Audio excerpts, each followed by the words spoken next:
So we got some more news around all of these Fallout 76 bans that have recently popped up, and actually some responses from Bethesda on these. But even beyond that, I actually want to touch on some of the misinformation that's going around with this, and how some people are definitely reporting on it wrong, and actually using my video on this as a source. So first and foremost, if you're not familiar with the situation, basically a couple of days ago, I made a video talking about how some users from Fallout 76 were reportedly getting banned wrongly. They were confirming that they were banned and then going on to say that no, they shouldn't have been banned. Well, following my video, a lot of other news outlets actually covered that and used my video as a source. This is something that led to some issues, which I'll talk about later, but it also led to the issue being raised and just getting a lot more attention. So much so that we actually have a response from Bethesda now. Something important to keep in mind though, this is during Bethesda's holiday. In the US, it is now between Christmas and New Year's. That's when a lot of people have off from work. So the people responding to this from Bethesda are presently on vacation, and I think that's something important to keep in mind. Either way, the first of these responses actually came from a Reset Era post. It was discussing these bans and even some of the legitimacy of some of the claims. The part of my video that I kind of just laughed at and thought was almost funny was that the people that were banned, they basically received an email saying they can appeal the ban by writing an essay in response as to why they thought the use of third-party cheating applications was bad or negative. Again, in my video, I just kind of laughed at that, but that's what a lot of the articles that popped up and cited my video actually talked about. Well, on Reset Era, we actually got a response from Gstaff, who is the community lead at Bethesda and someone presently on vacation again, where he basically said, "We flag the use of third-party applications within Fallout 76 because we do not want players exploiting the game in ways that provide a competitive advantage or negatively impact the servers and gameplay experience of other players. If someone receives a ban for modded content, for now, they should reach out to us through help.bethesda.net, and we will review the appeal. We do not need an essay for this." That last part was interesting, that they don't need an essay for this, so some people questioned whether or not people actually requested to write essays, saying, so the guy in the video was lying about the support email requesting a literal essay? He responds with, "No, I take him at his word. The essay request happened."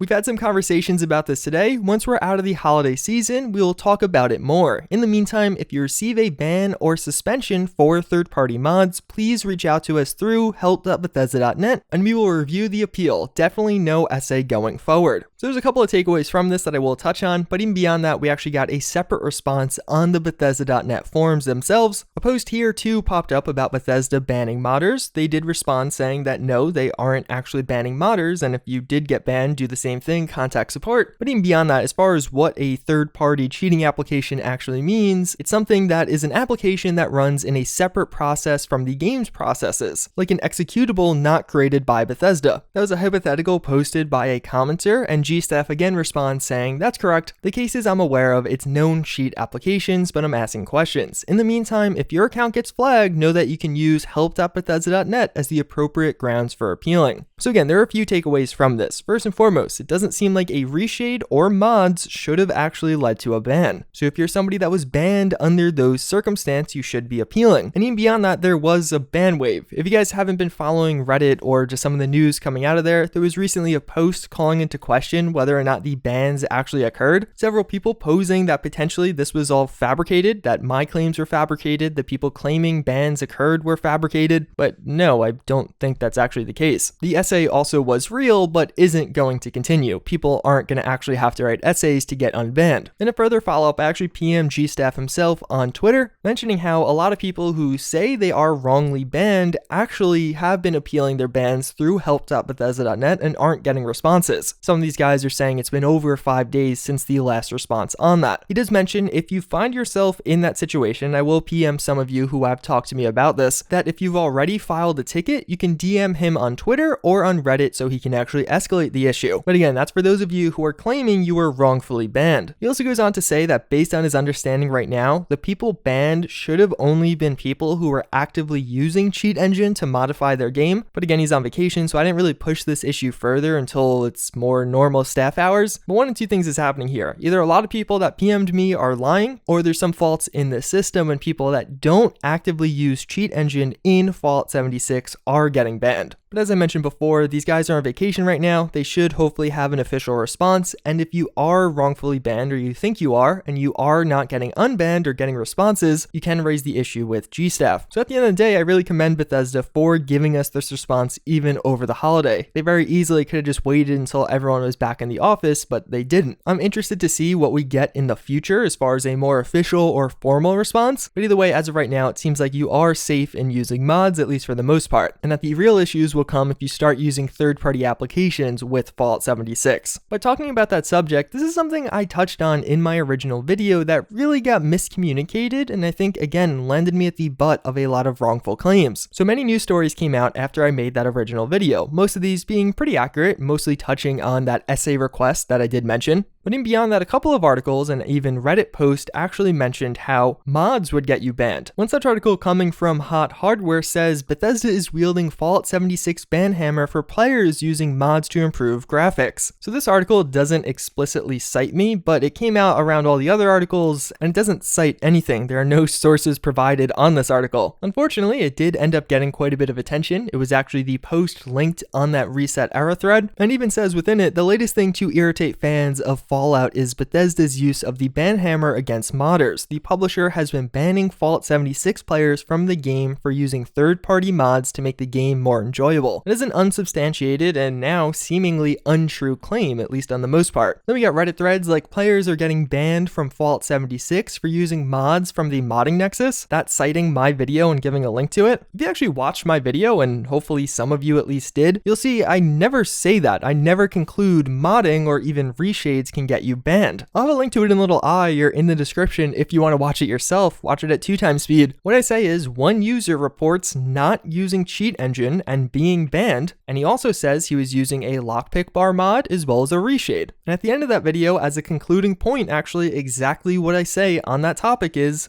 having something like a reshade installed, which is fairly common and widely used, a potential trigger for this anti-cheat system? I'm not really sure. So in fairness, the guy that posted this Reddit post actually made edits to it saying the title was wrong and things like that, actually commented on it trying to correct him. But this also led to a lot of people assuming that in my initial video, I said mods get you banned. But in reality, I think if you watch my video fairly and objectively, you'll realize I never say that or even come close to concluding that. All I said was be cautious until we get an official response and actually ask for some of you to PM me so we can have more data, because a sample size of 3 is not the best, and I say that in that video. So maybe this point of the video is coming across as ranty or just not the most positive, but it really is frustrating to make what I thought was a pretty objective and clear video trying to do some research and raise concerns around an issue that ended up being at least partially true. People are definitely getting banned, and it seems like Cheat Engine is one of the causes, and instead people coming back at me saying that I'm spreading misinformation or even trying to start a hate bandwagon. Ironically enough though, the authors of those Reddit threads oftentimes don't even intend that. It's just what people kind of interpret it as or start talking about. Either way, I'm happy we actually finally got a response. I'm happy I played at least somewhat of a role in getting this response put forward. But before we end things off, I actually do want to have today's psychology fun fact. I haven't been doing too many of these as of late because, I don't know, it's the off season. I only just recently finished my semester. But either way, something pretty interesting that was posted yesterday on Reddit is a thread talking about what are some psychology experiments with interesting results. And there's a lot in here, a lot of interesting things to read. Obviously, take everything without a source with a grain of salt. That's the first part of the psych fun fact. Things like this are consistently misrepresented, as oftentimes you have somebody with no psychology degree actually interpreting a study, and in that process, there's a lot of room for misinformation. This even applies to popular culture magazines and things like that. But one of the things that was posted was actually on hedonic adaptation, and the hedonic treadmill is a larger concept. This is something I've touched on in the past and actually learned about in multiple classes, both behavioral economics classes as well as psychology classes. The study cited here basically looks at how somebody that just won the lottery and somebody that just found out they were paralyzed were assessed for their life satisfaction.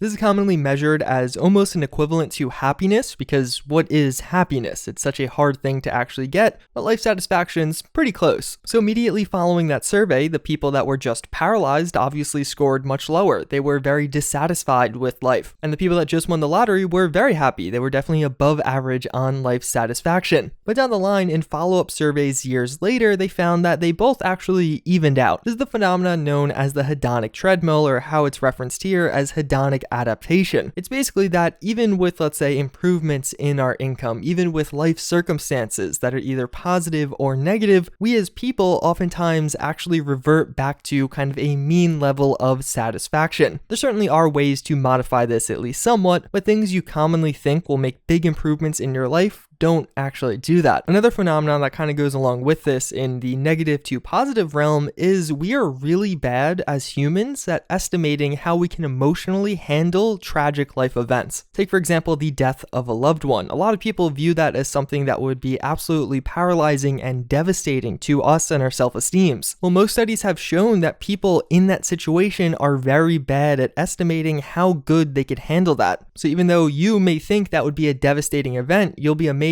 by how well you could actually cope and get through that situation. That, of course, being hedonic adaptation or the hedonic treadmill working in the positive. But either way, that's pretty much going to wrap it up for this video. Again, I'll have a link to that post down below. It definitely is an interesting read. Just be careful with what you're consuming. And as always, again, I thank you all for watching.